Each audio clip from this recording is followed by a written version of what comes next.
From the macabre minds of Laughing Devil Production comes another story from the Nightshade Diary. You know what that means. Check under the bed and make sure no one or nothing is there. Is the closet door securely shut? Then leave your disbelief behind, amp up your imagination, and hang on tight for another ride into terror and mystery. And like all good horror stories, just imagine it's a dark and stormy night. And remember, screaming like a little girl is permitted.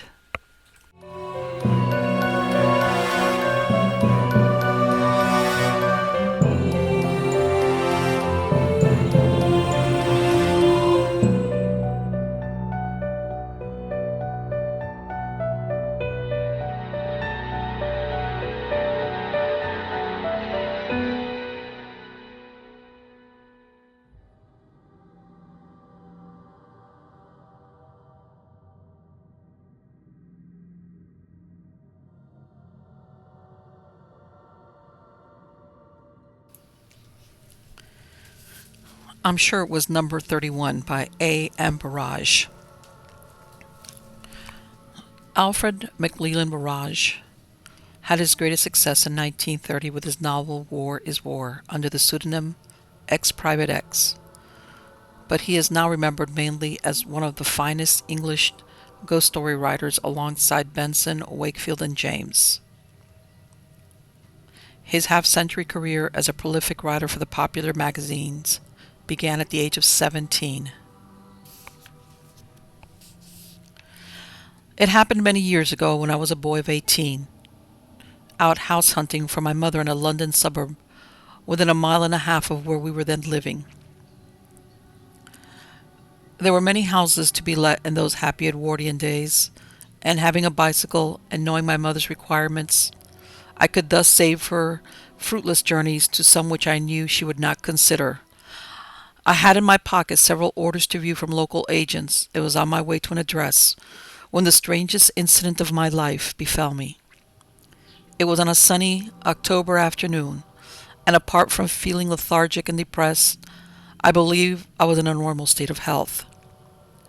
My way took me along a tram route, and all the side roads on my left were cul-de-sacs, ending at the boundary wall of a great park.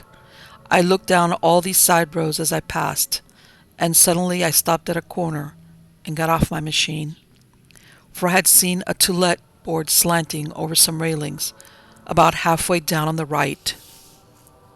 It was a road of small villas, just suitable for our purpose, and the board belonged to agents with whom we were already in touch.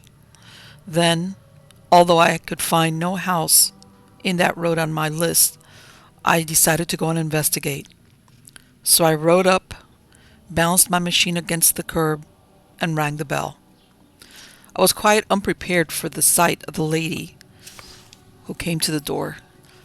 She seemed old to my young eyes, although I dare say she was under 40, and I forget how she was dressed, but instinct told me at a glance that she was out of her proper setting in that shabby little house. I quickly explained my errand and apologized for having no order to view.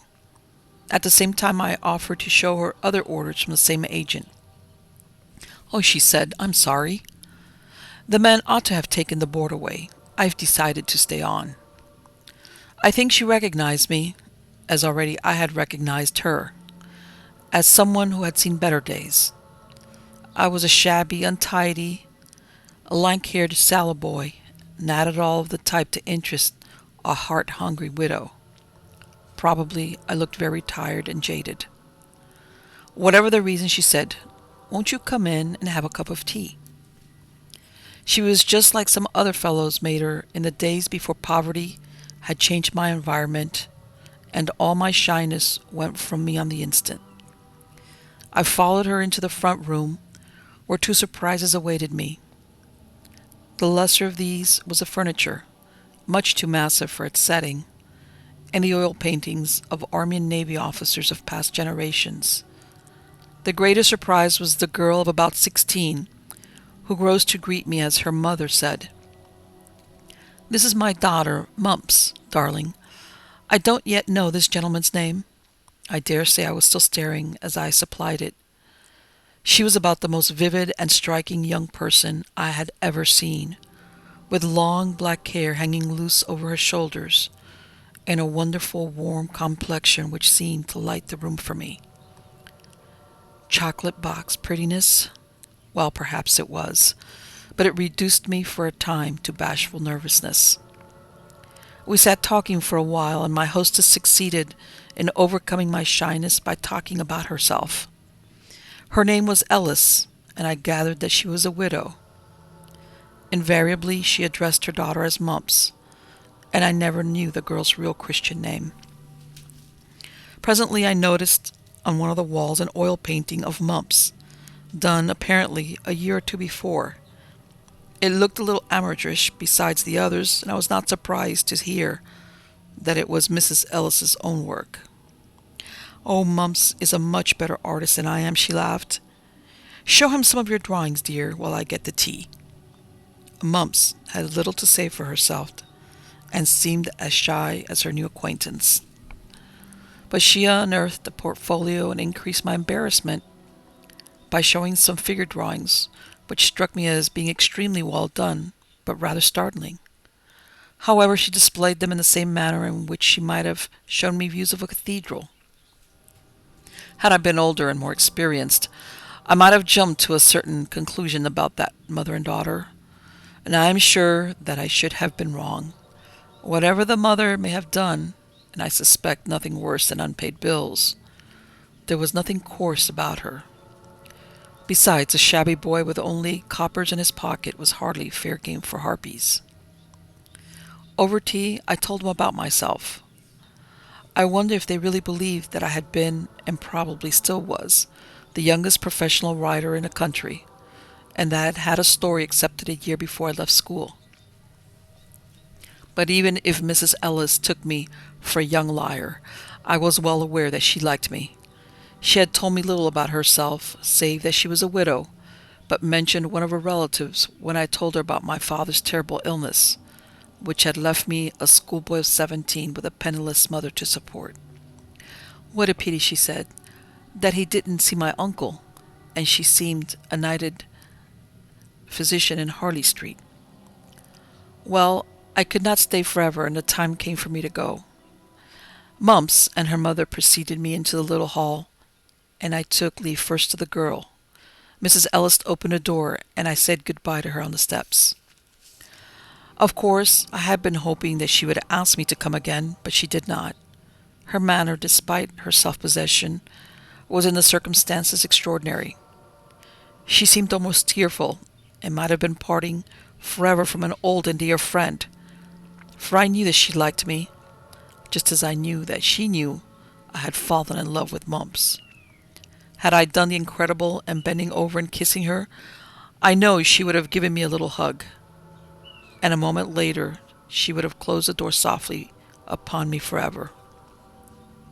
Why? I do not know. It all seemed very strange, but I was yet to realize how extraordinary had been the events of that afternoon. Of course, I remembered Mrs. Ellis's address. The road was marked by a coroner's shop. I bought cigarettes there on my way home, and the number 31 was easily memorized as the reverse of the unlucky 13. During the following day, and indeed for many days, I could not get the girl out of my head. She balked my efforts to write cheap fiction. I felt I must see her again or go mad. It did not seem so difficult, for a short cycle ride brought me to the corner of a road. Even if she still went to school, and my impression was that she did not, there was always the chance of meeting her mother out shopping and getting a casual invitation to tea. For hours at a time, mornings and afternoon, I haunted the main street of that other suburb during the next fortnight, and haunted it in vain. Passing and repassing the top of the road, I could catch no glimpse of either lady, but saw, as I had expected, that the estate agent's board was gone. At the end of the fortnight, I decided in desperation to make an uninvited call, timing myself to arrive at tea time, My excuse? Oh, I could tell Mrs. Ellis that we had not yet found a suitable house, and ask if she had heard of one. She would see through me, of course, but I could not help it. I knew I ought to keep away, but I went, to desolation and bewilderment. I thought at first that it was a charwoman who came to the door, although I could see that the furniture in the hall had changed, and not for the better since my other visit. "Mrs. Ellis?" said the woman, shaking her head. "No, I don't know the name around here, and we've been here nearly 2 years." I apologized and bolted. After all, I must have made a mistake in the number, but I was sure of the road because it was marked by the corner shop, and the man there would know. I went in and bought a packet of cigarettes, and it was the same man who served me again. He gave me a strange look. "Mrs. Ellis? Well, she used to live at number 31, but she's been gone about 2 years now." Then, probably mistaking the look on my face, he added, "A lot of people would like to know what became of her." The innuendo was obvious. A moonlit flit and money owed all around. Yes, but I had tea with her in that house a fortnight before. There was a stupid mistake somewhere.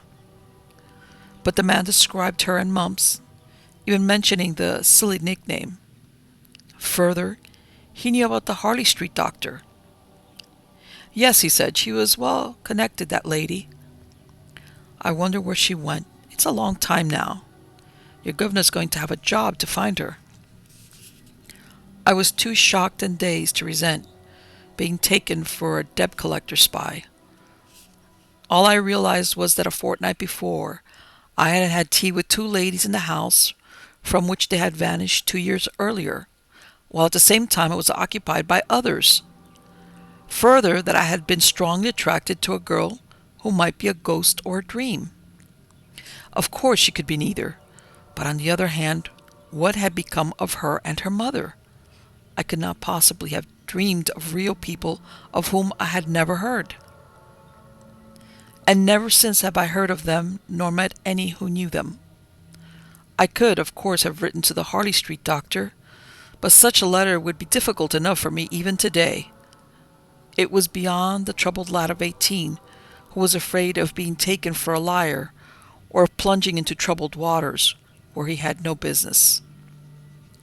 So I never solved the mystery, and now, but for some very strange chance indeed, I know that I never shall.